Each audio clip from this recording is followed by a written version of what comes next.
My name is John Morgan.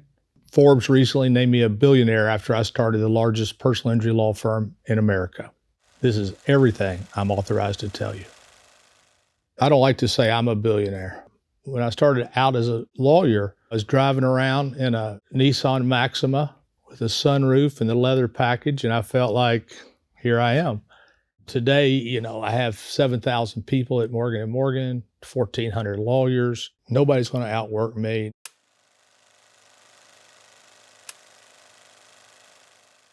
My life is really not a billionaire's life. The only thing that makes it a billionaire's life is the way I travel. And I have a G5. That's the ultimate luxury. Other than that, I do have houses, but they're not the houses you would think. My house in Hawaii is very nice, but it's not, I don't think it's a billionaire's house. The house I live in here, it's big, it's nice, but I built it a long time ago. I built a bunch of houses for me and all my children at Ponce Inlet, which is 40 minutes from here on the beach. I have a house in New Hampshire. And I started going to Maui, and I'm like, this is unbelievable. It's like if heaven was a place, it'd be Maui. It's like the air was just born. Everything's brighter. Everything's vibrant. There's whales coming out of the water. It's like you're like in Jurassic Park in your backyard. My wife and I were driving around looking at houses. There was a house under construction. We pulled up and we looked at it, and I said, "What do you think?" Because it wasn't very expensive. I mean, it was expensive, but it wasn't expensive, and it was $6 million. Beautiful. 6,000 square foot, 5 acres. Listen, I get high every single night in Maui. I float to sleep.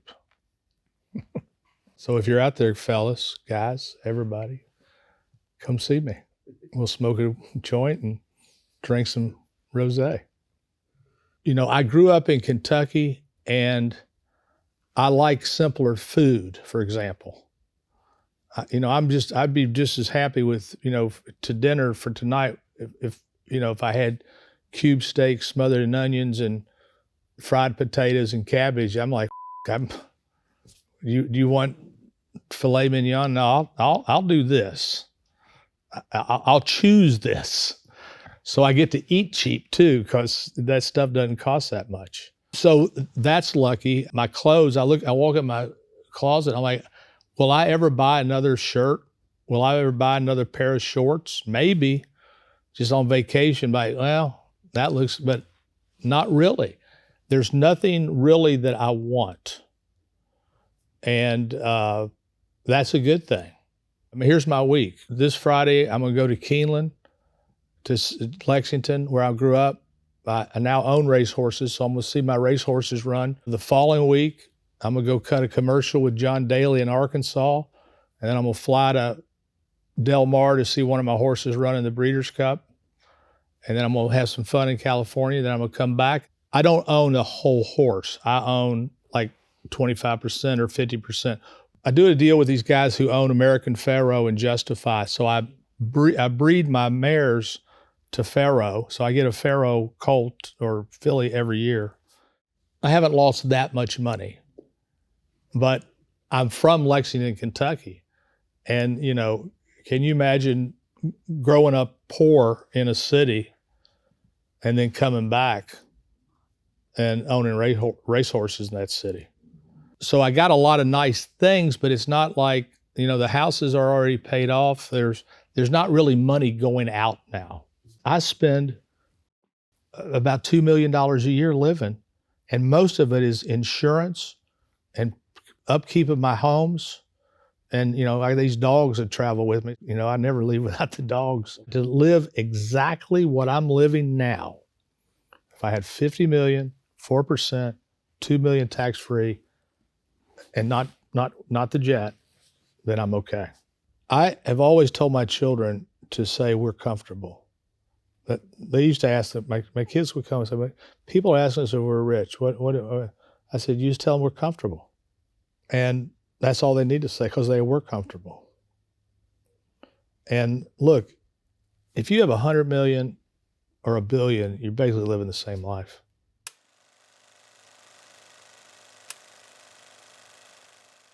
Before I went to law school, I sold Yellow Pages for 18 months, and I made a load of money. I was one of the greatest, if not the greatest, Yellow Page seller in the history of AT&T. I could just sell it because I believed in it. You know, the Yellow Pages with Google back then. And so I made money, was able to go back to law school. When I graduated from law school, all I applied was to personal injury firms because I knew what I wanted to do. You know, I'd made like almost $70,000 selling Yellow Pages. My first job doing personal injury, I had a $10,000 base and a 10% of whatever I would close. And I think my first year I made like $15,000. 1982. And then the next year I made $32,000. And the next year I left and started my own firm. I started my own firm in 85. Advertising was just starting with lawyers. There was a Supreme Court case called Bates versus Arizona in 1977 that allowed lawyers to advertise. Up until that time, lawyers could not advertise, even though we had a First Amendment. Bates versus Arizona said, look, the First Amendment applies to this commercial speech. Sometimes you can just see the future.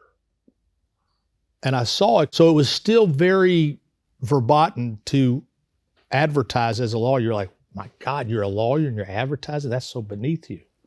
And it kind of was. I was embarrassed about it because the people who were advertising were the people who were kind of and the people who weren't advertising were the good lawyers.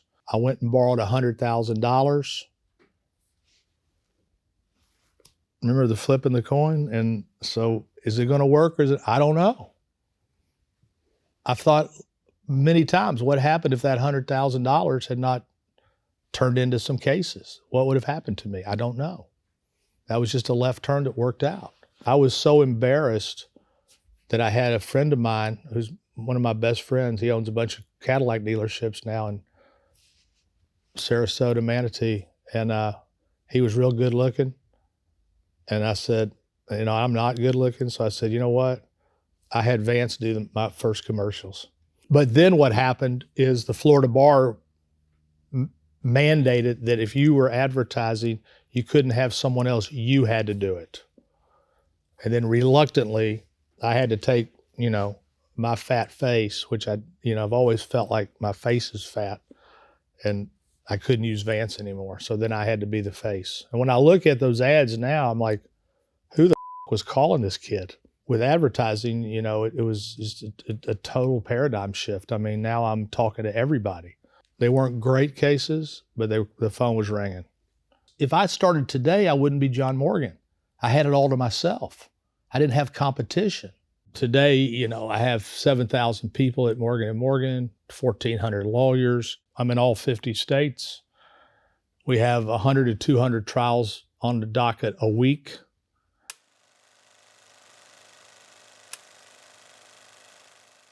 What I kept doing because I was young, and this is what a lot of people make a mistake, is I kept feeding expansion out of my profits.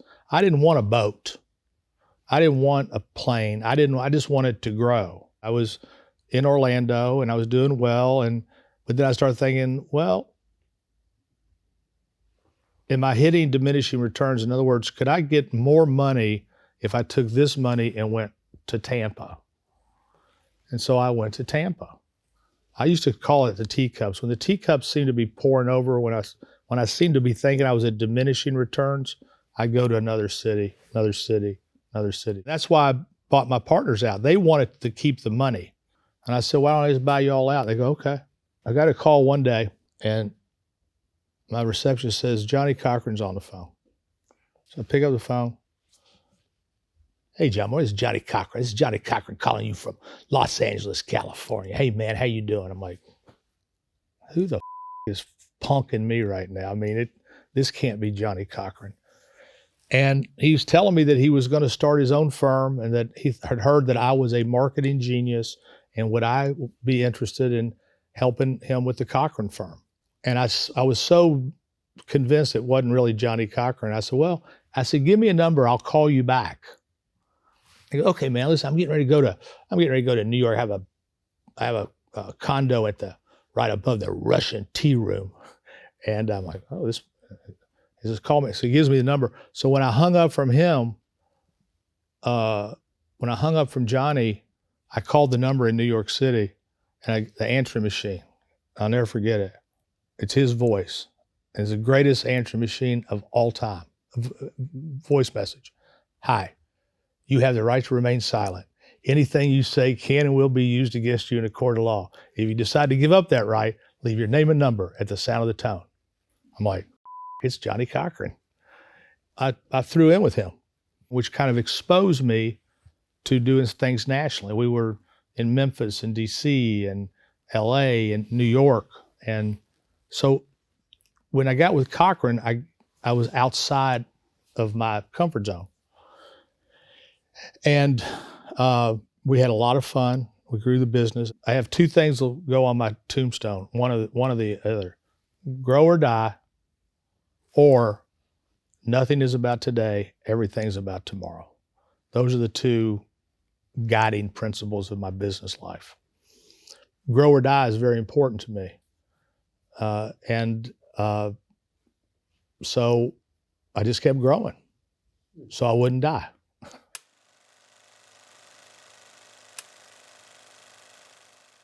There are certain people that are born with an entrepreneurial seed. I'm an entrepreneur. I don't just do law. I have attractions and hotels and shopping centers and those types of things. But I'm always looking for opportunity. A lot of people see these things and go, why bother? Well, if you say why bother and don't bother, you end up sitting at your desk eating a peanut butter and jelly sandwich by yourself. Being a paper boy, being a paper girl is the ultimate enterprise because you're little, you're small, but you got to be up every day, 7 days a week, 365 days a year. You got to go deliver those papers in the snow and the sleet and the rain and the heat, whatever. When my kids were little, I used to go to the science center. And I was like, these science centers are The kids didn't like them. Nobody liked them. I go, here's what's missing in science centers. They should be interactive. Touch and feel and doing. That's what I'll do. I'm going to build an attraction. I'm going to build a science center, but I'm going to turn it upside down, called WonderWorks. That was 1997. And today, I have 6 of them and an EBITDA of $33 million with no debt. I built a small little theme park on I-Drive out of here called Magical Midway. And it had multi-level go-kart tracks and rides and stuff. But my mistake was I didn't have enough parking. I thought because I was so close to all the hotels that I didn't need parking. Thank God that I had one ride that basically carried the whole thing, this thrill ride. And I was able to sell the park and lose $1 million. That didn't work. At one time, I owned a lot of Marriott hotels. Why did I keep building Marriott hotels? Money. To make money. And I have these attractions. Why do I have them all over the country? To make money. And I enjoy business. I don't hunt. So I never understood hunting. I really don't understand fishing. That's where most people off. And they call it recreation. To me, it's total boredom. I hunt money. Nobody's ever built an attraction for Crime and Punishment, really. So I built an attraction that I call Alcatraz East in Pigeon Forge. It looks like a 1980s prison. And I have all this memorabilia. It's a history of crime and punishment. When you get to the end, the grand finale is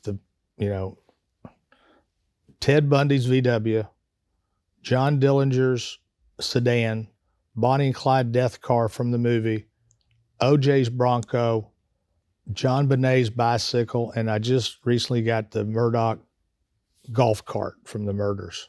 It takes people 3.5, 4 hours to go through this thing. And it prints money. I'm giving America what they want. And by the way, if you're offended, stay the f*** out.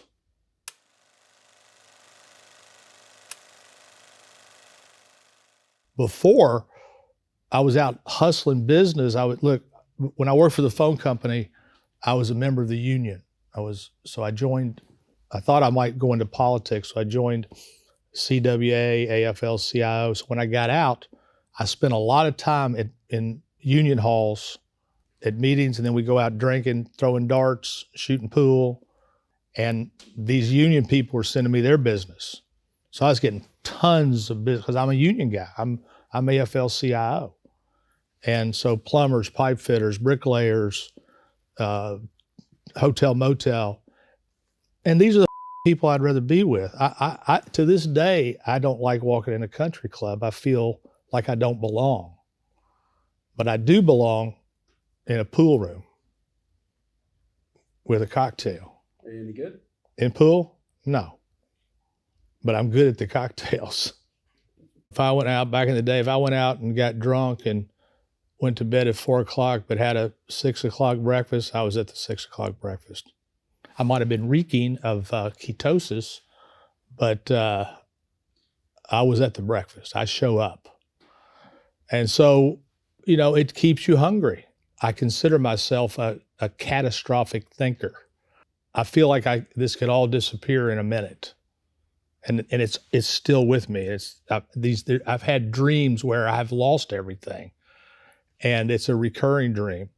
I'm out in an old car, and I'm out of money, and I'm almost out of money, but I'm not out of money, and I don't know how I'm going to make it, and I'm just out there. And then I wake up, and it was a dream. And you're happy to wake up because you're back here instead of back there. Every morning I wake up and get numbers. I get numbers from my attendance and at my attractions. I get numbers from new cases signed up the day before. I get all sorts of leaderboard reports. There's two emotions, the emotion of winning and the emotion of losing. The emotion of winning is powerful, but the emotion of losing is like this. To give you an example, if you walk out of this room and you find $1,000 in an envelope, you're gonna be like, wow, that's an emotion. Nobody's money, oh, it's mine. But if you go to your hotel room when you go back and the safe is open and the $1,000's missing, you're gonna turn this city upside down. You're going to be, the cops are coming. I mean, your day is the emotion of losing, the emotion of winning. The power of both is totally different. So when I lost, I was very upset. Some people are born lazy, and we get mad at them, but it's not their fault. I say it all the time. A lion is born, he's king. A sloth is born, he's all he did was be born. Just can't get out of bed, can't get out of the tree. Comes down the tree once a day just to and go back over, collapse. I'm a lion. And listen, everybody wants to be a lion until it's time to do lion. And lion is taking down the gazelle, ripping the carcass open, taking the meat out, face bloody, take the food back to the pride. I'm also someone who has what they call imposter syndrome. In other words, I don't know how this happened, and I'm going to be found out one day. They're going to find out that I really didn't know what the F I was doing, but I'm still pretending like I'm doing it. It's weird. But it's also good because when I found catastrophic thinking and imposter syndrome, it made sense that I was an only the paranoid survive guy. I believe luck has had an incredible amount to do with what happened to me. Life is 1,000 left turns, 1,000 right turns, 1,000 U-turns. And a lot of times those turns come when you're just at the stoplight and you flip a coin. It's not like you knew where you were going, you just went right instead of left. But one different turn could have changed everything.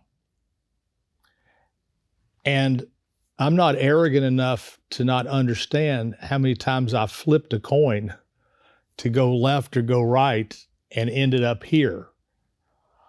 So I think it's helpful because I think when people start making money, They think they're not a lot smarter than they actually are.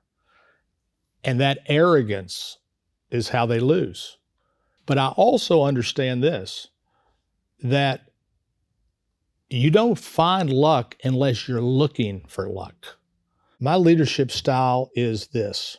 I understand that you can't buy time, but you need time. So how do you get time? If you can't buy it, how do you get it? You get it by finding people in your organization that emerge, that just emerge. And you go, there's something about that guy. There's something about that gal. There's something. They are send delete people. They are people that I send something to and I delete it and I don't think about it again because I know it's going to be done. And then I test it by delegating a little bit more and a little bit more and a little bit more. I then ruthlessly delegate. This is your job. This is your job. This is your job. This is your job. And I know it's done because they're send delete people. And you know what that has given me? Time. Time to do the strategic things that I want to do for the law firm. Once you learn to scale and delegate, then you get what you can't buy, which is time.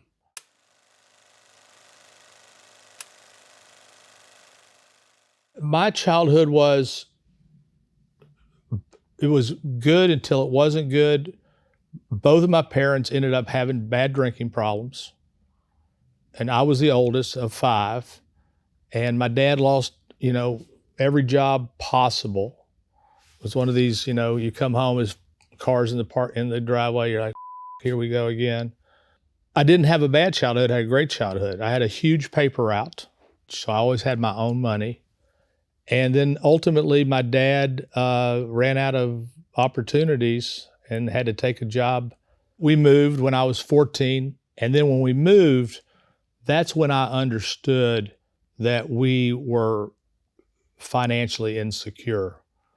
And because the house we'd been in was a house that my grandmother had died and left us money to move in, so it was nice. And now you're in Florida. But it was real. It's like, okay, we're not financially secure. And then it went downhill from there. Our mother finally left. My dad kept drinking, but we kept moving on. But the great gift that my dad gave us was every time he would get fired, I'd walk in, he'd be sitting at the table, stocking feet, want ads. This is when there were want ads.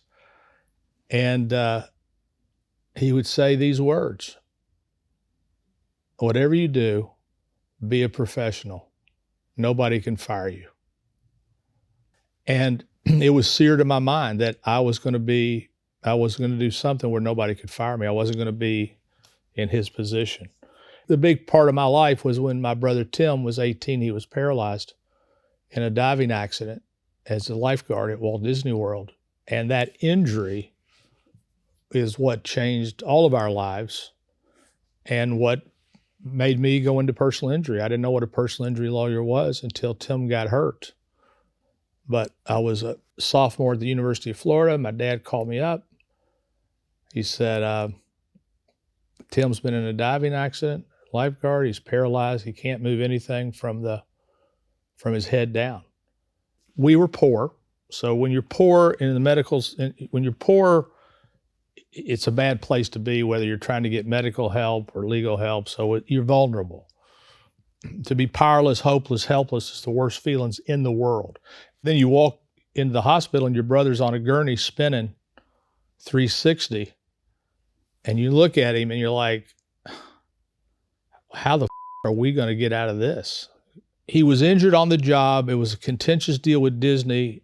Disney was became the enemy because they were the ones trying to fight Tim for his benefits or claim or whatever. And he hurt himself trying to rescue. They thought a little girl had drowned in the Polynesian lagoon, and they treated him like the Taliban. And they just litigated, and I became enraged. And I said to myself, I said to everybody then, I'm going to come back one day and I know what I'm going to do now. And it was just very crystal clear. Disney was a big enemy. Disney was a big enemy just because the way they treated him, you know. And then I saw, you know, there's so many Tims out there because most of us are helpless, hopeless, and powerless. You know, when I met with the doctor, but when Tim was being discharged, I said, well, what's the prognosis? And he said, if he lives to 30, I'll be surprised.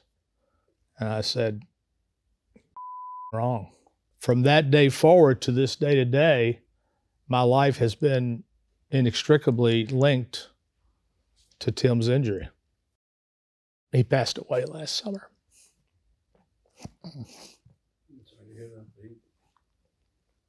65. And he worked with me every day.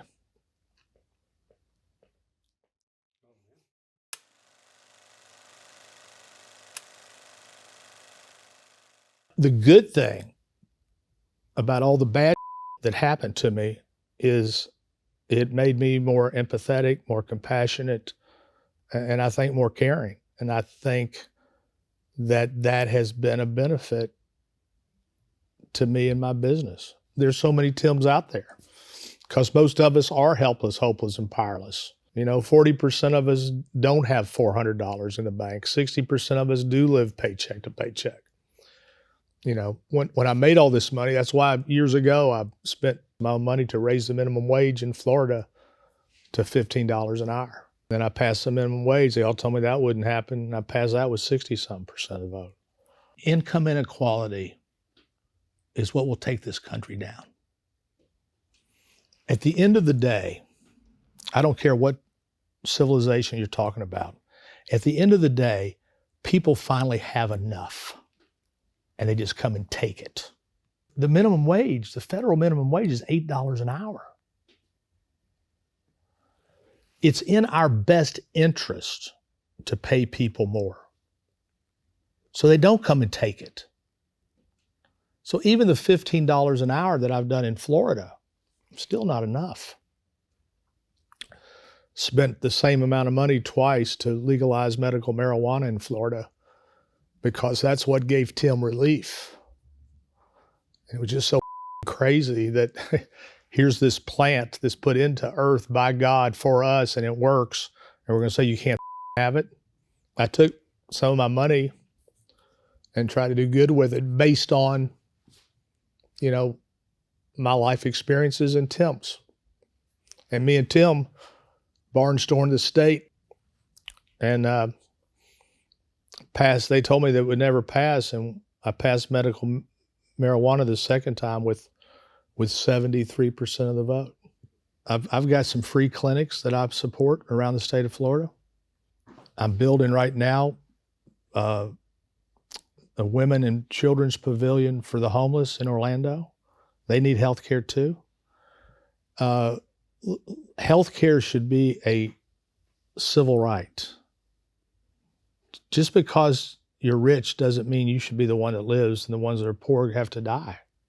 Every day, I'm David versus a Goliath. I'm Goliath in my space, but I'm not Goliath compared to who I fight against. Remember, I'm in the opioid litigation for 10 years now. I've represented states and cities. I'm on the big team in Cleveland. I was on the BP oil team when the spill happened in the Gulf. I represent the fires in Hawaii. I settled that case for $4 billion. Where I live is Lahaina. That's where the fire burned everything. Those are my neighbors. I represented black farmers, and I recovered $1.2 billion for black farmers who were discriminated against in the 50s and 60s. You know, last week my son got a $11 million verdict against Target. They'd offered us $200,000.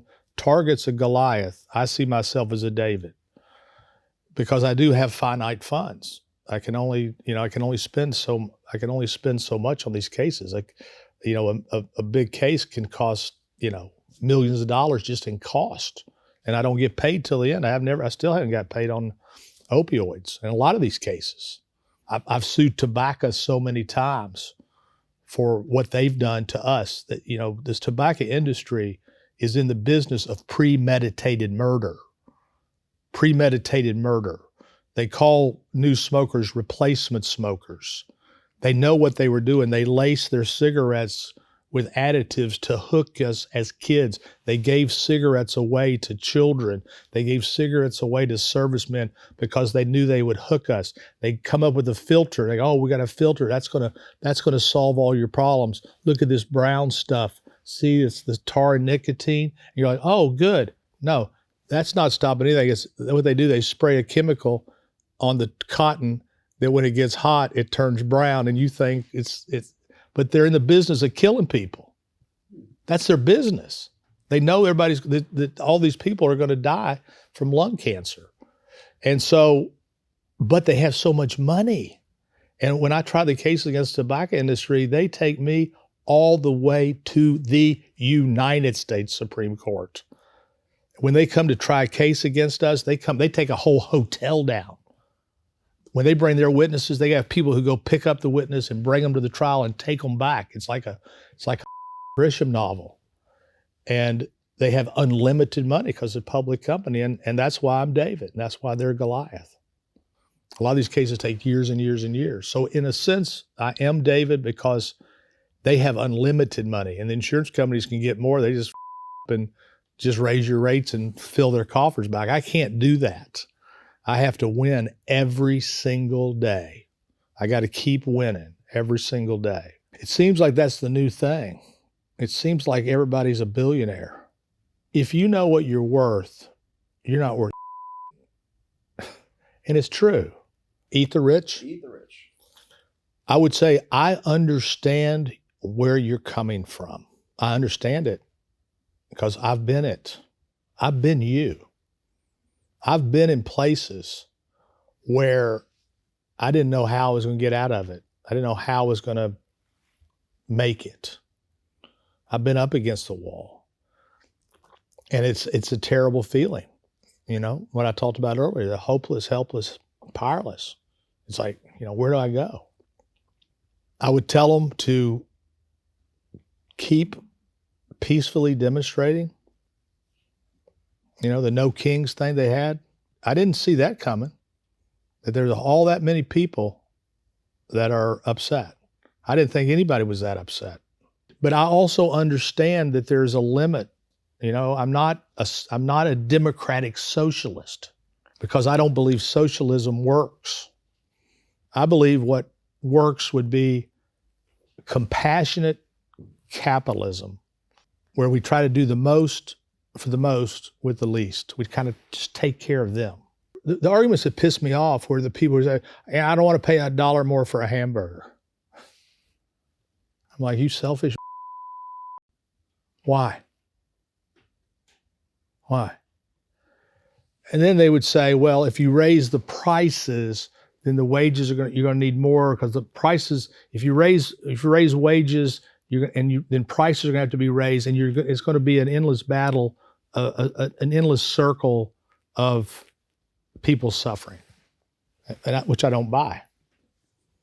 I think at a certain point, people make enough money that they can have happiness.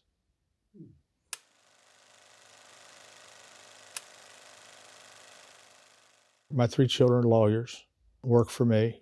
My son, Matt, is unbelievable. My daughter has a structured settlement company called Monarch that structures settlements. And my son-in-law works there.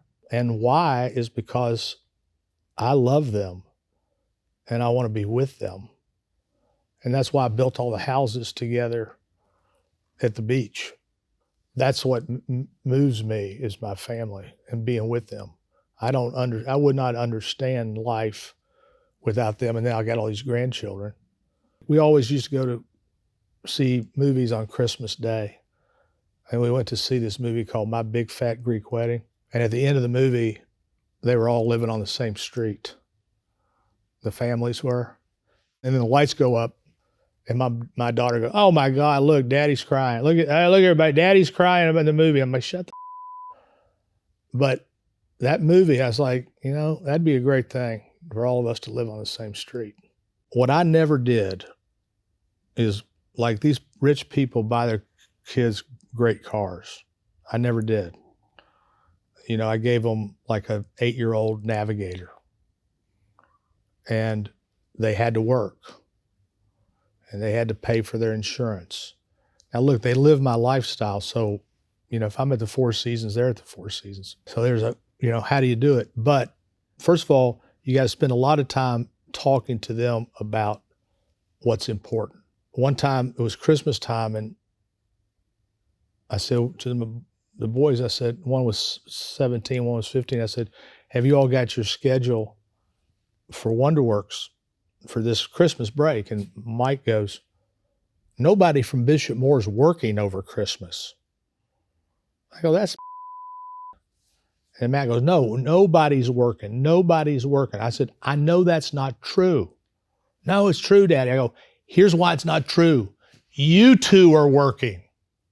You two MFers are working, and you're going to work 40 hours. But here's the good news. Because I own it, you can work from 8 to 5, 12 to 9, 5 to 2, but you're working. You don't have to work on Christmas Day because I own it.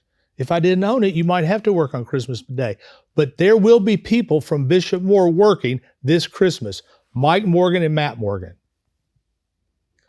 And, I had to fire Dan once. He was just a screw off at Wonderworks, and they thought he was the father's son. And I said, hey, man, you're fired. And I said, you're not going out until you get a new job. Now you got to go get a new job. Well, I said, Dan. So he gets a job at Boston Market, cooking chickens or something. He comes in like a week later, he quit Boston Market. I said, why'd you quit? They had me washing dishes. It made me vomit. I said, really? I said, I thought you were supposed to be cooking chicken. No, they had me dishwashing. I said, think about that, Dan. They got you doing the worst job in the place. That's what they think of you. And now you've quit. But here's another thing, Dan. You're never going out of this house except to school and to look for a job. And then he got a job at Firehouse Sub, and he excelled at Firehouse Sub. It's interesting because I was always very envious and kind of like pissed off that people had money, just born. Like, that doesn't seem fair. And nepotism I've never liked. And now my children are the people that used to bother me. They're the spoiled people with the silver spoon stuck up their ass. And, you just keep hoping and, I had a thing with Matt the other day. He's like, I said, are you coming to Hawaii? No, we're going to the Breakers after Christmas. I'm like, what are you doing at the Breakers? Just walking around being rich?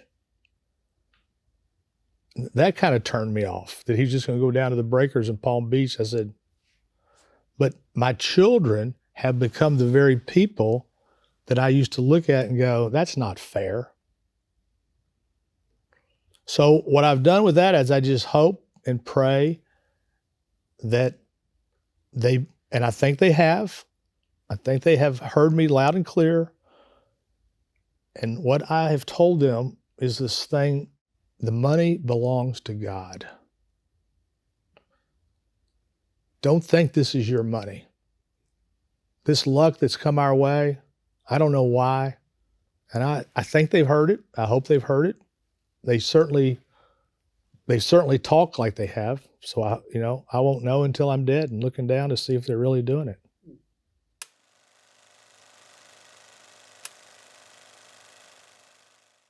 If you have 100 million or a billion, you're basically living the same life. I don't like change. I got the same wife. I got the same kids. I got the same friends. All of my money is going to go into a trust, Morgan Family Trust. My daughter is going to run it. And then what I hope to do is to say this is the trust, but I hope to do is to have other silos where my children can put their money inside silos.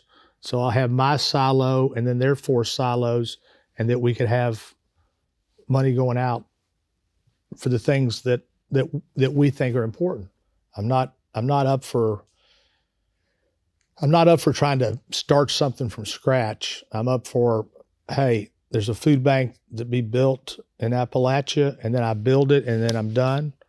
other than, donations I give. I mean, I still give money to the Morgan Hunger Relief Center, especially now. Look, this new administration, we're losing funding for food at Morgan Hunger Relief Center. So I've stepped up my giving there. I'm 69 years old. I have had more fun and seen more people, and I've met popes. I've met all the presidents. They've all been in my house. I've raised hell. My best time has been in union halls and drinking beer and drinking whiskey and throwing darts. And my children's childhood was unbelievable, and my high school was unbelievable, and my college was unbelievable. Sadly to say, my best days are probably behind me, if I'm being honest.